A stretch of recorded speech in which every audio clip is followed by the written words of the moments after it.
It's about unlocking the misconception that Africans on the continent have about the continent itself.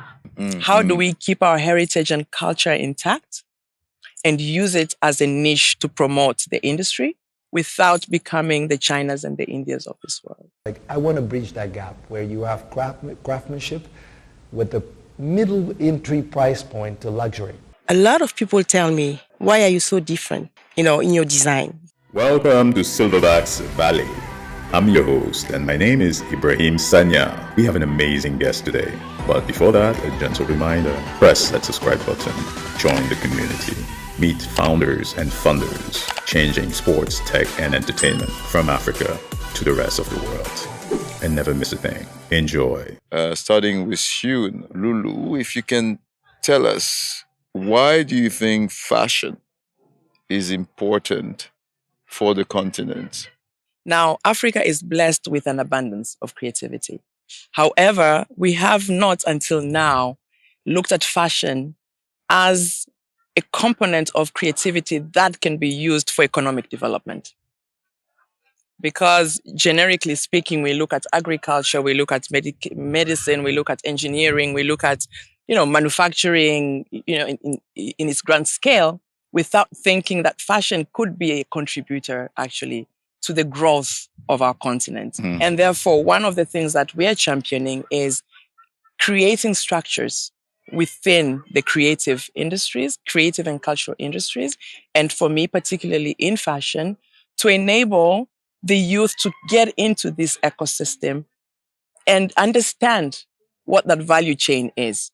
Because fashion for fashion, it's clothes, right? But when you see clothes hanging in a shop, behind that display is a whole engineering room, I would call. And that involves production and manufacturing and textiles, raw material, which is cotton farming. It involves makeup artists and graphic designers and hairstylists who all feed into this value chain for you to be able to get the product, to be able to showcase it, to be able to sell it, and to be able to market it, right? For everybody to know that, yes, you can buy, for example, an African product at Selfridges. So then how are we looking at tech to ensure that Africa, in as much as we want to develop the industry, doesn't become a mass production site? How do we keep our heritage and culture intact and use it as a niche to promote the industry without becoming the Chinas and the Indias of this world?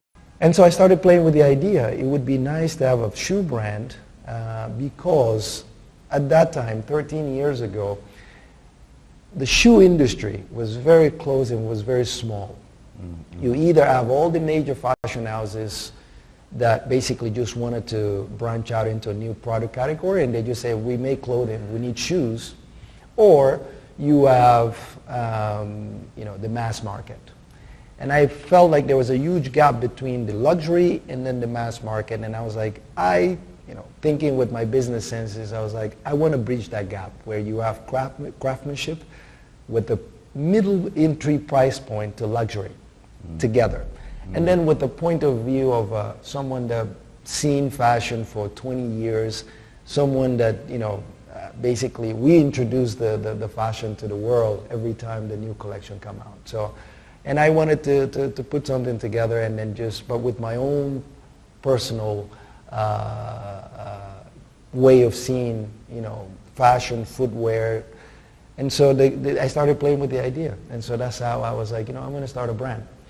But the way I started was interesting because, my academic background is business. It's not design, But, I've always had some sense of style of what I really want, what I want in fashion. So that developed. It developed until it was like really precise. And so it was easy to convey a message. And so I started reaching out to people and I worked with the former creative director of Hugo Boss for accessories. He was the first guy that I worked with. And I told him, I said, look, my concept is this. I wanted to create a shoe for men's wardrobe. He's a guy that works, he travels, and he leisure. I don't want to create one particular shoe that is like one style. I want to look at this guy and it's like, he goes to work, he does this, this is the DNA of the brand. And so with that, we kind of created our first collection, which was just to satisfy my personal passion. I was like, I'm going to do it. We had no structure, nothing. It was my personal investment. And right away, the first collection was sold. Actually, I took it to Portugal. Funny story. I got to tell this backstory. The same guy, his name is Ruki Zambrano. He was the creative director of Hugo Boss for accessories. He said, when we got the first collection, he said, Armando, this is great, but I don't think we should sell it. It's just the first prototypes. Let's take a look at it and see and get the feel of it, and then we go to the next production. And I'm thinking, like, no, we can sell this. And he's like, well, if you sell these shoes, I will do anything you ask me. And I said, okay, great. I packed all the shoes, took it to Portugal. We did the launch, the press day, and we sold it to 2 department stores in Portugal to start. And that was the beginning of everything. What in your art, in your craft, in your fashion has allowed you to find this integrity? I think a lot of people tell me, why are you so different, in your design? I said, well, it's because I'm being true to myself.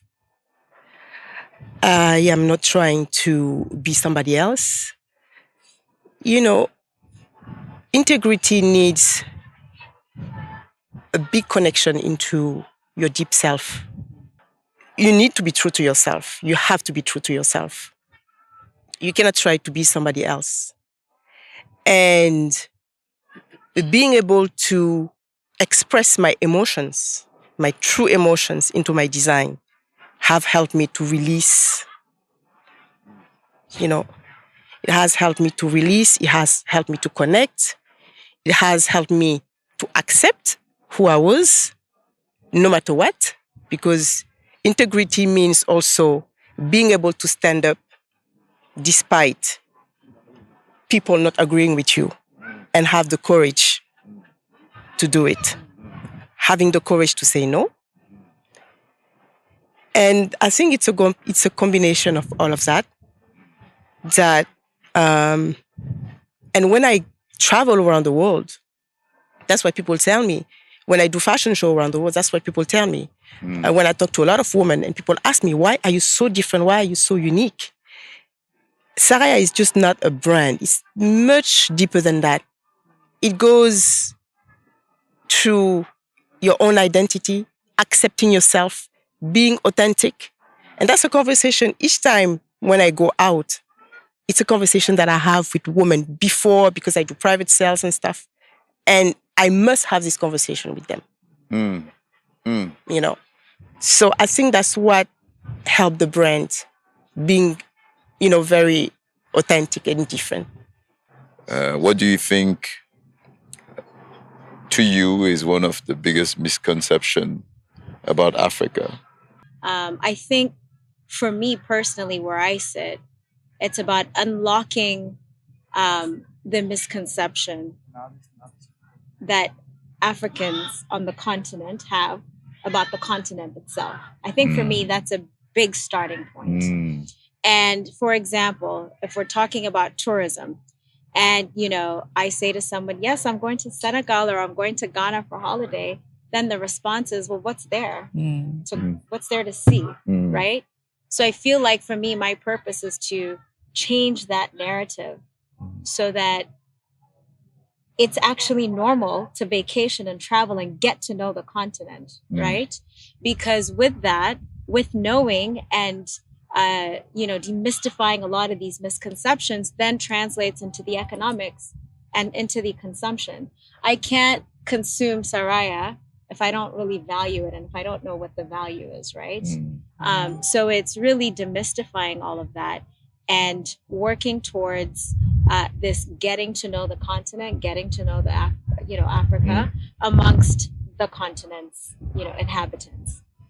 So I think for me, that's really what drives me is we can't place a discount on what we have, whether it's tourism, whether it's fashion, whether it's whatever it is, right?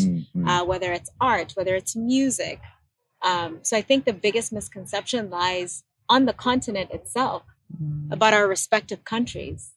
Hey, if you liked today's story, press like, leave a comment, subscribe, come back for more stories from the founders and the funders, changing sports, tech, and entertainment from Africa to the rest of the world. We look forward to seeing you again soon.